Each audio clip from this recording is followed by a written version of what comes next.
No, Your Honor, because the Supreme Court has traditionally drawn a clear, bright line between capital and non-capital cases.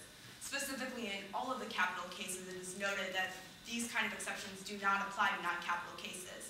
If we look to Roper, which dealt specifically with juvenile sentencing, it clearly carved out an area for states to function when they could sentence these individuals, juveniles, at will. So the court was careful to reserve room for states and legislatures to act, and careful to differentiate between the death penalty and other circumstances. What if the state of Olympus decides to enact a law that says that juveniles who commit 7 more jaywalking will be sentenced to life without parole?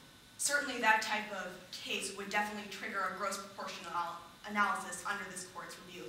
Specifically noted in one of the concurs or dissents in Harlem, they gave an example of a parking violation that would result in life without parole. Such grave sentences obviously trigger gross proportionality. But it's important to consider that in the case of Barr, we're not looking at someone who was jaywalking or having a parking violation. We're looking at a 15-year-old who violently and brutally kidnapped and raped a young woman to the point where she had to be hospitalized, as the record notes at page 15. Now, specifically, this court has held that this is one of the most severe crimes that can be inflicted in Kennedy. In fact, in Coker, it called this crime the most serious infliction on an individual aside from homicide. Now, we know that when we're dealing with a crime that is of this degree, that it would obviously have some kind of harsher punishment. So we're not dealing with a jaywalking or a parking kind of circumstance. So does the government suggest that proportionality review would be appropriate? No, Your Honor. We suggest that proportionality review is not appropriate. However, the test in order to determine whether or not proportionality review is necessary or not does involve some questions of the gravity of the sentence versus the punishment inflicted. Is it that proportionality? No, Your Honor. Proportionality specifically deals, as this court has noted, deals with the tests that are articulated later in Solemn, which deal with intra- and interjurisdictional questions, and questions of whether or not it is in line with the general morale. So before the court has even decided whether or not it can act in these cases, it specifically takes into account a kind of weighing test to determine whether or not it meets one of these rare outlier cases, as this court has previously noted, such as jaywalking, that would meet the standard of gross disproportionality. So unless we can show that it meets that case, we don't even have to go into the intricate proportionality analysis articulated by this court in Solemn. Should we look at how many other jurisdictions have imposed life without parole sentences for rape by juvenile?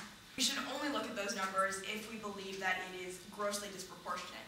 But those aren't the only numbers we should look at if this court believes that this kind of sentence is grossly disproportionate. How many other states do we know in this record have a similar statute, such as Proposition 417?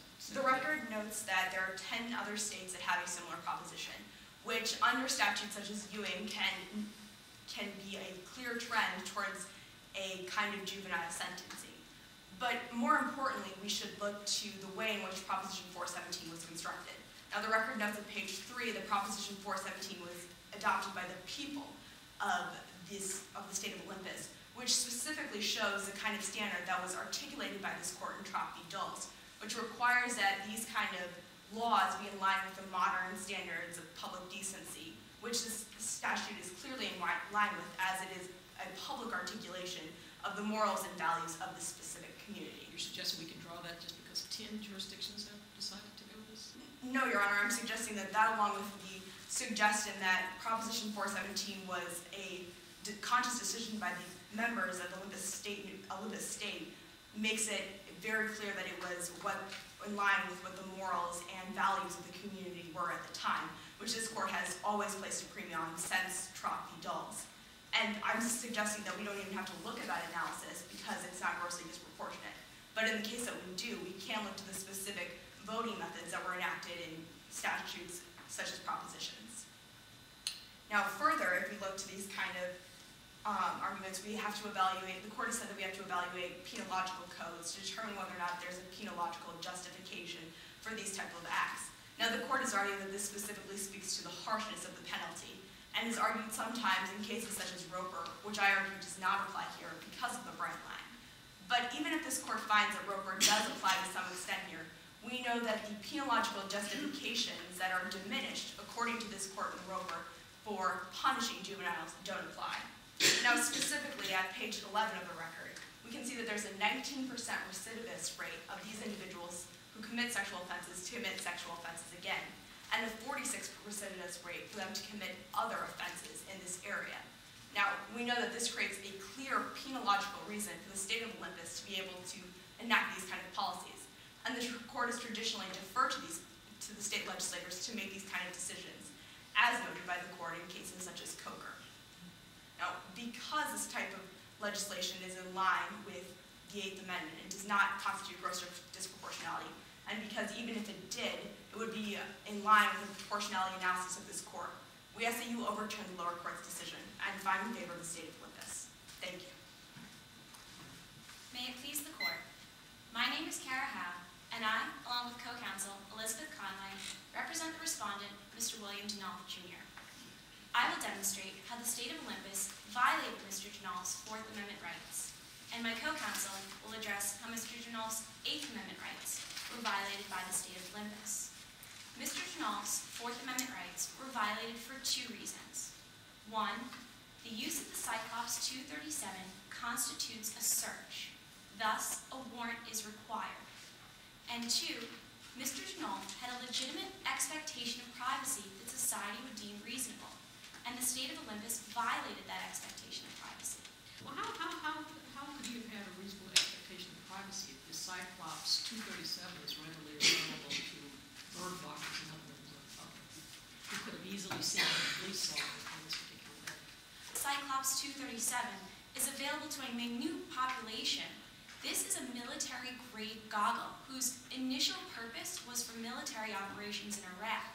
And with advancing technology, respondent submits that we must look to the warrant requirement as a constitutional safeguard, because in Kylo versus United States, the court held that whereas here the government uses a device to explore the intimate details of a home, this does constitute a search. Was the device in there readily available to the public, such as this? I mean, presumably you can go on the internet if you're a bird watcher, buy one of these and go out and see what the police saw in this case.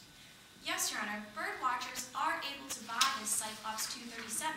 However, the majority of the public may not even be aware what a Cyclops 237 is. Does it matter? Yes, Your Honor, it does in this case if we look to the Katz ruling where Justice Harlan outlines the rules for a search.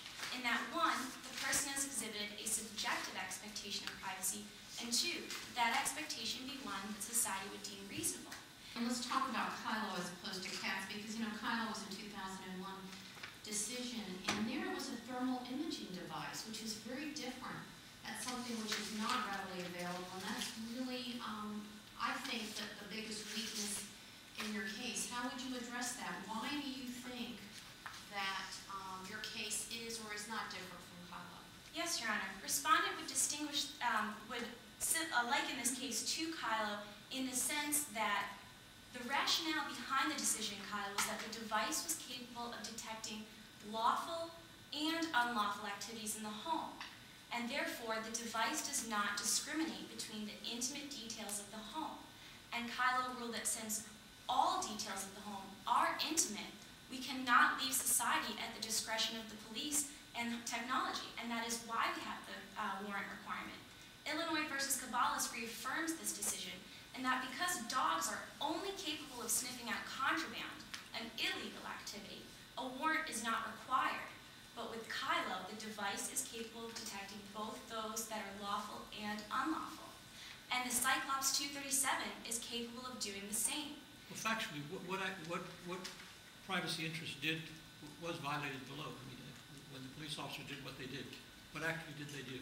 The police officers deployed the Cyclops 237 What did they do with it? They looked into the motor home that was 900 feet away from the public highway. Through an open window? Yes, Your Honor. Although the window was open, if we look at the decision in United States versus With no curtains. I'm sorry, Your Honor? With no curtains. Yes, Your Honor. Although there were no curtains, Mr. Denolf was in the middle of a property that was 900 feet from the public highway. Therefore, although his windows were open, he did remove himself from society. And Carroll versus United States versus Carroll tells us that indiscriminate monitoring of property that has been withdrawn from public view would prevent far too serious a threat to escape some sort of Fourth Amendment protection. Would a set of common binoculars have violated his rights also? Although a set of binoculars is different from the Cyclops 237, we would have a different case here today. Here we have a military-grade goggle that is peering through the windows of someone's home. Therefore, all we are asking is for the warrant requirement, that agents obtain a warrant, that there is a separate judicial sanction. Let me just ask you about you mentioned home. This was a mobile home. Isn't there a diminished expectation of privacy in a motor vehicle here? Yes, Your Honor. In certain cases, there is a diminished expectation of privacy. Why not in this case? In this case, if we look to California versus Carney, the court held that among factors that might be relevant in determining whether a warrant would be necessary or not is the location, which this motor home did not move for 3 months, and it was in the middle of the woods. Whether the vehicle is readily mobile, which this vehicle had 4 slit tires, whether the vehicle is licensed, which this vehicle was not licensed, and whether it is connected to utilities. This motor home was connected to utilities. The motor home did not move for 3 months, and the agents surveyed this motor home for 3 months. Therefore, they had 3 months in which they could have obtained a warrant. And California versus Carney cites Carroll versus United States that says where it is practicable to obtain a warrant, one must be obtained. With vehicles and regular traffic stops, it is not practicable to obtain a warrant because there is not enough time. However, here, the agents had ample time to obtain a warrant, and they failed to. Just assuming you're right about all of this, the actual summons to come out with a bloody face, why wouldn't that give them probable cause to go in there? Even if you're right about all of this. Yes, Your Honor. Hindsight here, we see this bloody face come out, and that doesn't give them any probable cause to go in there with a warrant? Yes, Your Honor. A bloody nose would give agents probable cause to enter the property. However, this seizure was the result of the fruit of the poisonous tree, and that the initial search that led to this entering of the property was unconstitutional. But the police are sitting, I mean, they're allowed to stay on the highway, they're looking at this house, they're having a right to be wherever they are, and they see Mr. Camille come out with this bloody feature. Why wouldn't that in and of itself give them the right to go in there? Assuming everything you said is right, we agree with you on the law, why wouldn't that give them the right? Had the police officers not been using the Cyclops 237, Well, they weren't using the Cyclops when they saw him come out. They saw that with their naked eye. With their naked eye, that he comes out with this bloody face as though he's been in an altercation. Why wouldn't that give them enough probable cause to go into this home? had the police officers, if they did see it with their naked eye, then it would give them probable cause to enter. However, the evidence that was introduced at trial was obtained from the Cyclops 237, recorded images. Therefore, it is this evidence that is the presentation of this evidence that is a violation of Mr. Janolf's Fourth Amendment rights, and it is the use of the Cyclops 237 without a warrant that violates Mr. Janolf's Fourth Amendment rights. Mr. Janolf did have a legitimate expectation of privacy that the state of Olympus violated. Although this is Mr. Janolf's stepfather's motor home, it is still a home, and Minnesota versus Carter tells us. Mr. Janolf didn't live in this RV, did he? Although Mr. Janolf did not, this was not his primary residence, this was his step. Temporary visitor, wasn't he? On this occasion. Yes, Your Honor, and if we look to Minnesota versus Carter, the court tells us that it is a social custom to visit parents, to visit friends, to stay in hotels, and our Fourth Amendment protection does follow us there. Let me ask you, would this have had a different result if the tires worked on that or were inflated on that RV and if the electricity had not been hooked up to it? Would it be different? Different result? Perhaps it would be, Your Honor. However, the motorhome did not move for 3 months. Therefore, the past 3 months before the deployment of the Cyclops 237, the agents had no reason to believe that after 3 months the vehicle would move. They still had ample time to obtain a warrant. Are you saying that a visitor has an expectation of privacy when he goes to somebody else's house? Yes, Your Honor. If we look to Minnesota versus Carter, the court tells us that one can claim a privacy protection, and that is where we also turn to Katz versus United States, that tells us that the Fourth Amendment protects people, not places. And therefore, because Katz removed himself from society, he did have a legitimate expectation of privacy that the government infringed upon. And we have the same situation here, where Mr. Janolf removed himself from society, and all we are asking is that the agents had obtained a warrant prior to the use of the Cyclops 237. In not obtaining a warrant,